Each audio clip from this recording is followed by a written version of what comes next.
Hello दोस्तों, welcome to अपर तक class 10th की मैथमेटिक्स में आप सभी का एक बार फिर से हार्दिक स्वागत है। क्लास 10th में मेरे प्यारे भाई, क्लास 10th की मैथमेटिक्स में आपका चल रहा था अनसॉल्व्ड पेपर का सॉल्यूशन। मेरे प्यारे दोस्तों, जो 2022 में पेपर आया था सेट 1 हम सॉल्व कर रहे हैं। कोड आपको मिला लेना है AB। देखिए, आपका कोई भी प्रकाशन कंपनी का सेट हो, वहाँ पर आपको केवल मिला लेना है कोड, सेट कोड AB अगर आपका होगा तो वो मैं आपको सॉल्व करा रहा हूँ। ठीक है मेरे प्यारे भाई, ये जो सेट है बोर्ड एग्जाम 2023 के लिए अति महत्वपूर्ण है, क्योंकि आप देखते हैं कि 70% क्वेश्चन ऐसे होते हैं बोर्ड एग्जाम में जो आपको प्रीवियस ईयर क्वेश्चन से देखने को मिलते हैं, मतलब जो पिछले साल क्वेश्चन आए होते हैं वही क्वेश्चन आपको देखने को मिलते हैं। ठीक है मेरे प्यारे दोस्तों, आज हम स्टार्ट करते हैं क्वेश्चन नंबर 6 से। क्वेश्चन नंबर 5, 4, 3, 2, 1 के सभी पार्ट्स हो रखे हैं, लिंक आपको डिस्कशन बॉक्स में मिल जाएगा, वहां से आप देख सकते हैं। आज हम स्टार्ट करेंगे क्वेश्चन नंबर 6 से। जो क्वेश्चन हो पाएंगे वो आपको कंप्लीट कराया जाएगा। ठीक है मेरे प्यारे भाई, तो बिना किसी देरी के अपने क्वेश्चन को चलिए शुरुआत कर लेते हैं। आइए दोस्तों, क्वेश्चन नंबर 1 देखते हैं। क्वेश्चन नंबर 1 कह रहा है, देखिए क्वेश्चन नंबर 6 कह रहा है सभी खंड कीजिए। ठीक है मेरे प्यारे भाई, मतलब जो क्वेश्चन नंबर 6 में जितने पार्ट आएंगे वो सभी आपको करने रहेंगे। अब यहाँ पर कह रहा है कि दो क्रमागत धनात्मक सम संख्याओं के वर्गों का योगफल 244 है, संख्याएं ज्ञात कीजिए। मेरे प्यारे भाई, हम क्या करेंगे, इसको सॉल्व करेंगे। ठीक है, बहुत आसान क्वेश्चन है ये। कह रहा है दो क्रमागत, तो दो क्रमागत धनात्मक सम संख्याएं आपको बतानी है। ठीक है, धनात्मक सम संख्याएं। तो मेरे प्यारे भाई, आपको पता होगा कि दो क्रमागत धनात्मक सम संख्याएं क्या होती हैं। तो हम मान लेते हैं पहली संख्या 2x है और दूसरी संख्या आपकी 2x प्लस का 2 है। हमने मान लिया कि पहली संख्या आपकी 2x है और दूसरी संख्या आपकी 2x प्लस का 2 है। ठीक है मेरे प्यारे भाई, जब भी आपसे मेरे प्यारे दोस्तों कहेगा दो क्रमागत धनात्मक सम संख्याएं, तो आपको 2x और 2x प्लस का 2 लेना है, याद रहेगा आपको। अब कह रहा है कि इनके वर्गों का योगफल 244 है, मतलब जो आपकी दो क्रमागत धनात्मक सम संख्याएं हैं इनके वर्गों का, तो ये 2x है, ये आपका 2x प्लस का 2 है, इनके वर्गों का योग, तो दोनों का वर्ग कर दिया। योग कह रहा है मतलब जोड़ना है, और ये आपको दिया गया है 244। ठीक है मेरे प्यारे भाई, इसमें कोई तकलीफ आपको नहीं है। देखो 2x का होल स्क्वायर, इसको आप लिख सकते हैं 4x स्क्वायर प्लस का a प्लस, देखो यहाँ पर a प्लस बी का होल स्क्वायर बन रहा है, तो आपको पता होगा कि a प्लस बी का होल स्क्वायर क्या होता है। मैं लिख देता हूँ, ये होता है a स्क्वायर प्लस का b स्क्वायर प्लस का 2ab। ठीक मेरे प्यारे भाई, तो देखो 2x का होल स्क्वायर तो ये हो जाएगा आपका 4x का स्क्वायर। ठीक है, a स्क्वायर हो गया प्लस का b स्क्वायर मतलब 2 का स्क्वायर 4 हो गया, प्लस का 2ab मतलब 2 गुणे 2x गुणे में 2, गुणे में क्या हो जाएगा 2 हो जाएगा, बराबर किसके हो जाएगा 244 के। ठीक है मेरे प्यारे दोस्तों, तो यहाँ पर आप देखेंगे 4x का होल स्क्वायर, यहाँ पर 4x का होल स्क्वायर मतलब 4 4 क्या हो जाएगा 8x का होल स्क्वायर। क्या हो जाएगा मेरे प्यारे भाई 8x का होल स्क्वायर, स्क्वायर वाला हमने जोड़ लिया। अब देखो यहाँ पर 2 दूनाई 4 दूनाई 8, तो प्लस का ये हो जाएगा 8x और ये प्लस का आपका हो गया 4। मेरे प्यारे दोस्तों, ये प्लस का 244 है, इधर आएगा माइनस का 244 हो जाएगा, और बराबर में क्या हो जाएगा केवल आपका 0 बचेगा। यहाँ से आप देखेंगे तो 8x का स्क्वायर प्लस का 8x, देखो यहाँ पर प्लस माइनस है ना, तो 244 में से आप 4 घटाएंगे तो आपका आ जाएगा 240। अच्छा, बड़ी वाली संख्या के सामने माइनस है तो माइनस लग जाता है, बराबर 0 हो जाएगा। देखो यहाँ से आपको 8 कॉमन मिल रहा है, तो यहाँ से 8 कॉमन लेंगे तो ये x स्क्वायर हो जाएगा प्लस का x हो जाएगा माइनस ये 30 हो जाएगा आपका, 8 से 24 मतलब 30 हो जाएगा, बराबर कितना हो जाएगा 0। ये 8 गुणे में उधर जाएगा भाग में हो जाएगा, मतलब 0 हो जाएगा। मतलब अगर आप ये गुणा में है उधर लेकर जाओगे तो भाग में हो जाएगा, मतलब 0/8 हो जाएगा, और 0/8 का मतलब क्या हो जाएगा आपका 0 ही आएगा। अब देखो ये द्विघात समीकरण बन गया आपका 2x स्क्वायर प्लस का x माइनस का 30। अब द्विघात समीकरण तो आपके चैप्टर में ही है, आपके सिलेबस में, तो द्विघात समीकरण आप सॉल्व कर सकते हैं।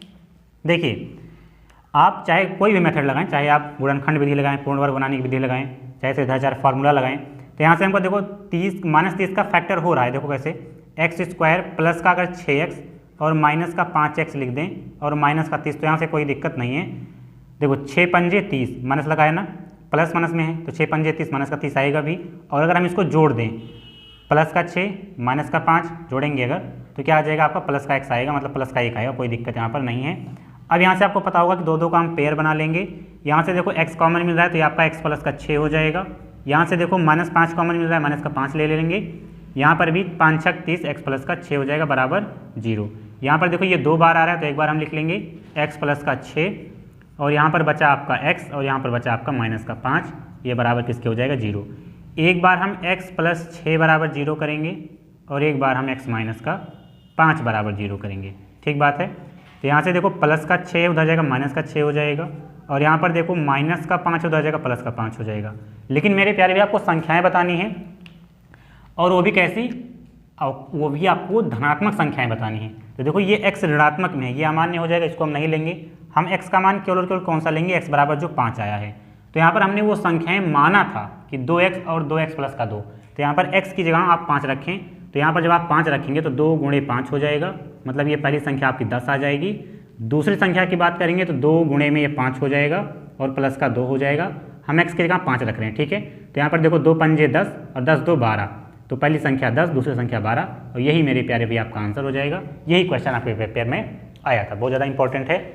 इसको आप क्वेश्चन को आप सॉल्व कर लें, फिर हम नेक्स्ट क्वेश्चन देखते हैं।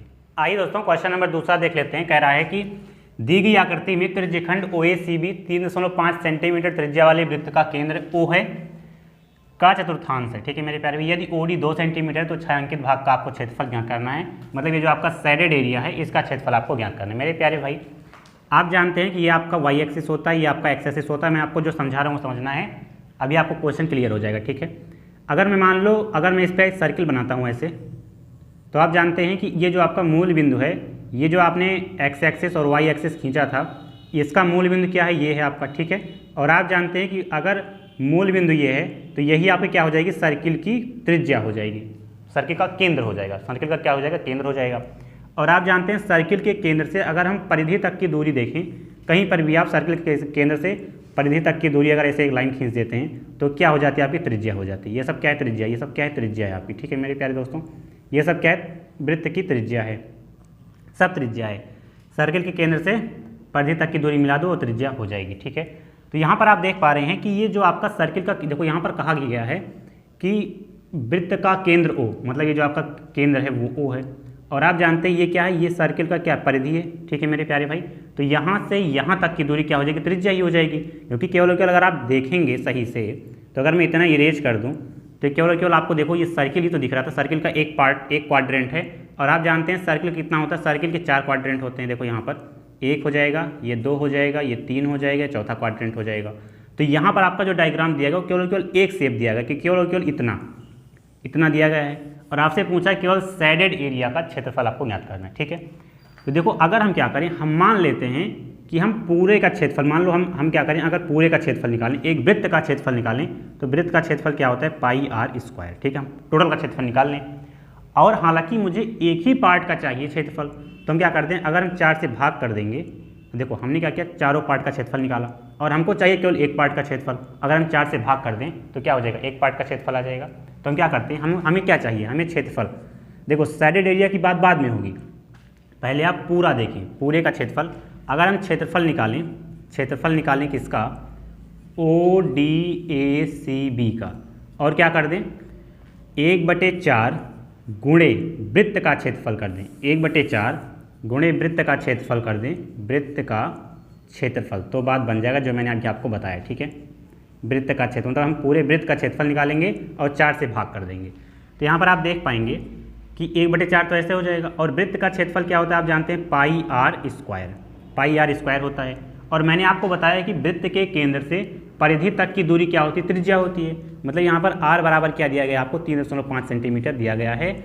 वैसे देखना चाहते हैं तो आप देख सकते हैं वृत्त के केंद्र से परिधि तक की दूरी त्रिज्या होती है। और अगर वैसे क्वेश्चन में देखना चाहते हैं तो यहाँ पर देखो दिया ही गया है 3.5 सेंटीमीटर त्रिज्या वाले वृत्त का केंद्र, ठीक है। त्रिज्या आपको 3.5 सेंटीमीटर दिया गया है।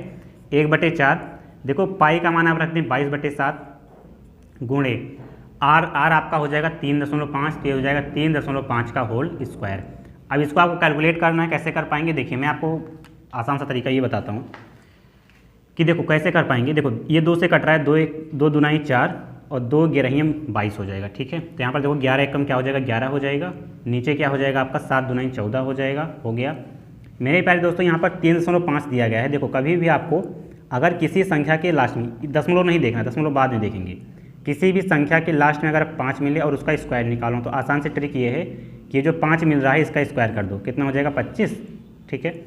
अब देखो 3 आगे है ना, 3 से एक बड़ी संख्या क्या होती है 4, 3 से बड़ी संख्या क्या होती है 4, अब इनका गुणा करा दो, 4 3 12, तो ये हो गया 35 का क्या हो गया स्क्वायर हो गया 12 25। अब देखो यहाँ पर एक अंक पर दशमलव लगा था, एक अंक पर दशमलव लगा था, लेकिन जब स्क्वायर करेंगे तो 2 दशमलव आ जाएगा, तो ये हो जाएगा 12.25। मतलब आपका 3.5 का स्क्वायर अगर आप करेंगे तो ये हो जाएगा 12.25। ठीक है मेरे प्यारे भाई। अब क्या करते हैं, अब हम करेंगे ये कि यहाँ पर देखो 12.25 मिल गया, और ऊपर देखो 11 से गुणा मांग रहा है ना। तो देखो कभी भी किसी भी संख्या को अगर आपको 11 से गुणा कराना है तो एक आसान से ट्रिक है, ये आपको 5 लिख लेना है। अब देखो लास्ट से जोड़ते, लास्ट वाला संख्या लिख लो, और लास्ट वाला संख्या आपने लिख लिया। अब 5 में 2 जोड़ेंगे कितना आ जाएगा 7, ऐड कर दिया। अब 2 में 2 जोड़ेंगे कितना आ जाएगा 4, लिख लिया। अब 2 में यहाँ पे 1 जोड़ेंगे कितना आ जाएगा 3, लिख लिया। और एक आपका लास्ट में बचा, एक लिख लेंगे।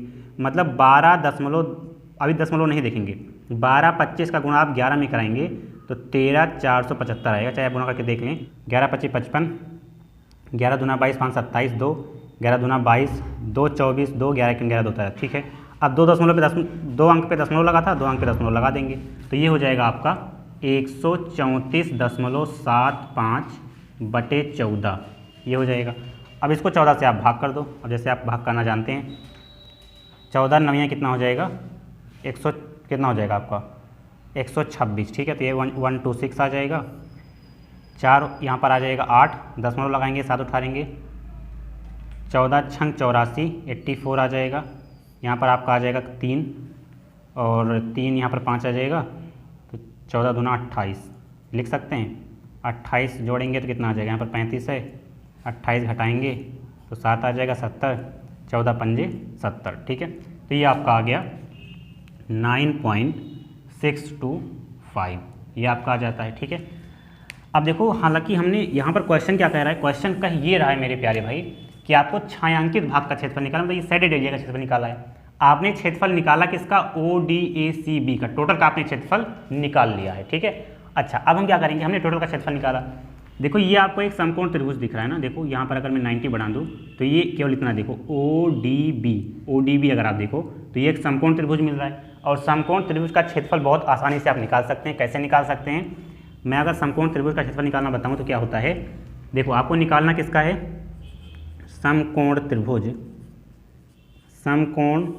त्रिभुज OD, इस तरह से लिखें, किस तरह से, DOB, समकोण त्रिभुज DOB में। ठीक है, समकोण त्रिभुज DOB में अगर हम क्या करें, DOB का क्षेत्रफल निकालें, DOB का क्या निकालें क्षेत्रफल, तो क्या हो जाएगा 1/2, देखो बेस इंटू में हाइट। तो देखो समकोण त्रिभुज का क्षेत्रफल अगर आप निकालें तो लेग्स का गुणा कर दें, 1/2 गुणे लेग्स का गुणा। लेग्स मतलब होता है कि 90 डिग्री बनाने वाली साइड, तो 90 डिग्री बनाने वाली साइड ये है और ये है, तो 1/2 OD गुणा OB कर दें, तो ये 1/2 हो जाएगा। समकोण त्रिभुज का क्षेत्रफल क्या होता है, अच्छा किसी भी त्रिभुज का क्षेत्रफल क्या होता है, आधार गुणे ऊंचाई। तो समकोण त्रिभुज में क्या होता है कि आधार तो आपका यही रहेगा और ऊंचाई जो है ये आपकी हाइट ये हो जाती है। ठीक है, अगर आप अच्छे से जानना चाहते हैं तो समकोण त्रिभुज का क्षेत्रफल ऐसे निकलता है 1/2 लेग्स का गुणा, मतलब लेग्स होता है कि जो 90 अंश बनाने वाली साइड है उनका गुणा करा दो और 1/2 से भाग करा दो। हमने इनका गुणा करा दिया और 2 से भाग। तो देखो OD आपको दिया गया है 2 सेंटीमीटर, 2 लिख लेंगे। OB आपको दिया गया है 3.5 सेंटीमीटर, 3.5 लिख लेंगे। 2 से 2 कैंसिल हो गया, तो DOB का क्षेत्रफल जो आया आपका वो क्या आ गया 3.5। ठीक है, 3.5 सेंटीमीटर। देखिए आपको टोटल का क्षेत्रफल पता हो गया, ये जो आपका 90 डिग्री बना रहा था समकोण त्रिभुज इसका क्षेत्रफल पता हो गया।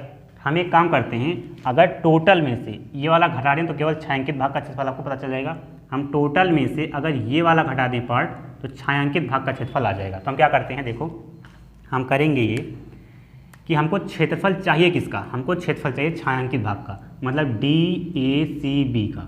अगर हमें क्षेत्रफल किसका चाहिए, क्षेत्रफल हमें चाहिए DACB का, तो हम क्या करते हैं टोटल के क्षेत्रफल में से, जो टोटल का क्षेत्रफल आपका ये है ODACB, यहाँ पर आप लिख लेंगे क्षेत्रफल।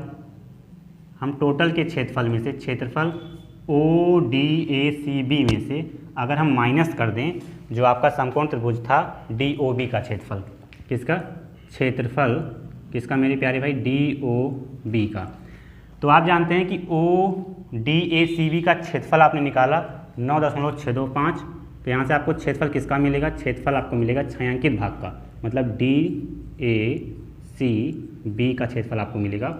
हम क्षेत्रफल ये लिख रहे हैं 9.625 माइनस ये क्षेत्रफल आपको मिला यहाँ पर 3.5 अगर हम घटा देंगे, देखो अगर हम क्या करते हैं 9.625 में से 9.625 में से अगर हम 3.5 घटा दें तो देखो 0 0 लिख सकते हैं, ये 5 हो जाएगा, ये 2 हो जाएगा, ये 1 हो जाएगा और ये आ जाएगा 639, मतलब ये आपका क्षेत्रफल आ जाएगा 6.125 सेंटीमीटर छायांकित भाग का, मतलब क्षेत्रफल किसका आ गया आपका, क्षेत्रफल DACB का। ये हो गया आपका आंसर मेरे प्यारे भाई, ये हो गया आपका फाइनल आंसर, इसको आप नोट कर सकते हैं। फिर हम नेक्स्ट क्वेश्चन देखेंगे। देखिए दोस्तों, जब भी आप क्षेत्रफल निकालते हैं तो जो आपका यूनिट होती है स्क्वायर में होती है, ठीक है मेरे प्यारे भाई। तो यहाँ पर सेंटीमीटर नहीं, सेंटीमीटर स्क्वायर होगा क्योंकि आप क्षेत्रफल निकाल रहे थे, ठीक है, तो ये आप नोट कर लें। आइए दोस्तों, क्वेश्चन नंबर आपका 6वें का घ नंबर देखते हैं मेरे प्यारे भाई। जो 6वें का ग नंबर क्वेश्चन है वो ज्योमेट्री का क्वेश्चन है, जो कि बोर्ड पे थोड़ा सा कॉम्प्लिकेटेड है बताना, ठीक है मेरे प्यारे भाई। तो अगर आप रेकमेंड करेंगे तो मैं आपको सॉल्यूशन प्रोवाइड कराऊंगा कॉपी पेन पर, ठीक है, लेकिन अगर ज़्यादा से ज़्यादा कमेंट आएगा तो, नहीं तो आप कर सकते हैं, ठीक है मेरे प्यारे भाई। अब देखिए 6वें का घ नंबर कह रहा है निम्न बारंबारता बंटन की माध्यिका ज्ञात करें। वर्ग अंतराल दिया गया, आपको बारंबारता दिया गया है। जब भी आपको माध्यिका कहेगा ज्ञात करने के लिए तो सबसे पहले आप निकालेंगे संचयी बारंबारता। क्या निकालेंगे, संचयी बारंबारता, ठीक है मेरे प्यारे भाई। तो संचयी बारंबारता आप निकालना जानते होंगे, नहीं जानते तो मैं आपको बता देता हूँ। संचयी बारंबारता आप ऐसे निकालेंगे, आपको बारंबारता जो पहला वाला ऐसे लिख लेना है। अब जो आपने यहाँ पर लिखा 9, अब ऊपर से जोड़ते जाना है, तो 6 9 कितना हो जाएगा 15। अब 15 में 12 जोड़ना कितना हो जाएगा 27। अब 27 में 8 जोड़ना है 35 हो जाएगा। अब 35 में 15 जोड़ लो तो यह होगा जो हो जाएगा आपका 50, ठीक है। अब देखो, जब भी आपको माध्यिका निकालना होता है तो आपको पहला काम करना होता है मध्य पद चाहिए, मध्य पद। तो मध्य पद कैसे आता है, n/2 से। तो n/2 मतलब n कितना हो जाएगा, n आपका हो जाएगा जो बारंबारता आपका है। बारंबारता का मतलब होता है f, यही तो होता है। तो हम क्या करेंगे, सिग्मा f कर देंगे, मतलब सभी को जोड़ लेंगे। तो यहाँ पर आप जब जोड़ेंगे मेरे प्यारे भाई, तो देखो 6 9 15, 15 12 27, 27 8 35, 35 15 50, 50 हो गया। अब अगर 50 हो गया ये, इसका मतलब जो आपका लास्ट टर्म आता है संचयी बारंबारता में वही n होता है, लेकिन हम जोड़ लेते हैं कि कोई दिक्कत तो हमारे संचयी बारंबारता में नहीं है, दोनों अगर सेम हैं तो हाँ क्लियर है। तो n/2 कैसे आ जाएगा, 50/2, 50/2 अर्थात आ गया ये आपका 25, ठीक है। तो मध्य पद आपका 25 आ गया। तो जो आपका मध्य पद 25 है वो संचयी बारंबारता के 27 में आ रहा है ना, 27 में तो 25 आएगा, 15 छोटा हो जाएगा, 35 बड़ा हो जाएगा, तो क्या हो जाएगा 25 में लगभग आएगा। 25 का मतलब ये हो जाएगा कि ऊपर वाला संचयी बारंबारता होता है, तो ये आपका हो गया CF, ठीक है। तो बारंबारता यहाँ पर जो आपका F है वो 12 हो जाएगा। जो माध्यिका वर्ग होगा वो 20 से 30 में होगा। तो यहाँ से माध्यिका जो वर्ग आएगा, माध्यिका वर्ग वो 20 से 25 में आएगा। अर्थात जो यहाँ से आपको क्या मिलेगा, यहाँ से आपको h मिलेगा। वो देखो डिफरेंस कितने कितने का है, 10 का डिफरेंस है, देखो 10 का डिफरेंस है ना, जो डिफरेंस होगा वही h हो जाएगा, मतलब h कितना आ जाएगा 10। और आप जानते हैं कि माध्यिका अगर निकालना है तो फॉर्मूला क्या होता है, माध्यिका बराबर आपका होता है L प्लस n/2 माइनस का CF अपॉन में F इंटू में क्या होता है h। तो यहाँ से L कैसे निकलेगा, जो आपका प्रथम ये जो माध्यिका वर्ग में जो आपका पहला वाला होगा, मतलब जहाँ से आपको वर्ग अंतराल दिया होगा 20 से 30 तक है, तो जो पहला होगा वो L हो जाएगा, मतलब L बराबर यहाँ पर कितना है 20 है। तो L बराबर कितना है यहाँ पर 20 है, तो यहाँ पर 20 रख देंगे, प्लस n/2 आपने निकाला 25, यहाँ पर 25 रख देंगे, माइनस संचयी बारंबारता है आपका 15 रख देंगे, अपॉन में F कितना है आपका 12 लिख लेते हैं, इंटू में आपका क्या है h है, तो h कितना है यहाँ से 10, तो h हमको मिल गया 10 मेरे प्यारे भी 10 भी लिख लेते हैं। तो यहाँ पर आपका हो जाएगा 20 प्लस, देखो यहाँ पर 25 से 25 में से 15 घटाएंगे 10 आ जाएगा 10, और ये गुणे में आपका 10 हो जाएगा, 10 गुणा 10/12। तो यहाँ पर आपका हो गया 20 प्लस, अच्छा 10 दाम में कितना हो जाएगा ये, यहाँ पर हम केवल इतना देखते हैं, 10 दाम में हो जाएगा आपका 100, और 100/12 मतलब 12 8 96, और 96 हो गया, 12 3 36, और 12 3 36 आएगा 8.33। इसको जब आप जोड़ेंगे तो यहाँ पर आपकी माध्यिका जो आ जाएगी मेरे प्यारे भाई, माध्यिका जो आपकी आएगी वो 20 8 28 28.33, यही आपका मेरे प्यारे दोस्तों आंसर हो जाएगा। हमें लगता है ये आपको समझ में आया होगा। ठीक है, तो आज के लिए मेरे प्यारे भाई इतना ही रखते हैं। आप सभी ने को ये सभी क्वेश्चन समझ में आया होगा। ठीक है मेरे प्यारे भाई, आज जो क्वेश्चन हो पाए हैं वो जो है आपके एग्जाम के लिए अति महत्वपूर्ण है, क्योंकि माध्यिका वगैरह से क्वेश्चन आपके पेपर में आता है। ठीक है, तो माध्यिका निकालना आप सीख गए होंगे। फॉर्मूला अगर आप ये रट लेंगे, याद कर लेंगे, तो कोई बड़ी बात नहीं है माध्यिका निकालना। ठीक है, आज के लिए हम इतना ही रखते हैं। इसके बाद आपके 2 क्वेश्चन बचे हुए हैं, आपके 7 नंबर और 8 नंबर, दोनों को मिला करके 4 क्वेश्चन हैं। ठीक है, 2 पार्ट हैं आपके, तो वो हम नेक्स्ट क्लास में चारों क्वेश्चन कंप्लीट करेंगे। आज के लिए इतना ही रखते हैं। आप सभी का बहुत बहुत धन्यवाद आप आए। थैंक यू भाई।